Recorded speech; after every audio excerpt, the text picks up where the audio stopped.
Rawalpindi police ने बदनाम जमाना 333 गैंग के सरगना ताजी खोखर को साथियों समेत गिरफ्तार कर लिया।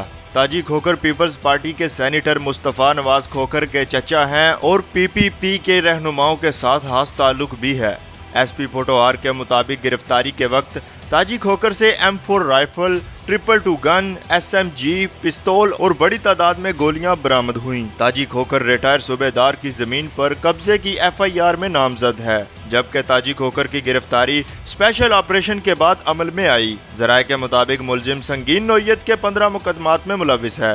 CPO रावलपिंडी एक्शन यूनिट का कहना था कि पेशावर क्रिमिनल्स और गैंगस्टर की गिरफ्तारी से ही जराइम का खात्मा किया जा सकता है और ऐसे अनासर के खिलाफ क्रैकडाउन जारी रहेगा। वाज़ेह रहे कि ताजी खोखर पाकिस्तान के टॉप 20 मोस्ट वांटेड गैंगस्टर्स की लिस्ट में सरे फरिस्त हैं और इन्हें सियासी पुश्तपनाही हासिल होने की वजह से इससे कबल गिरफ्तार नहीं किया जा सका।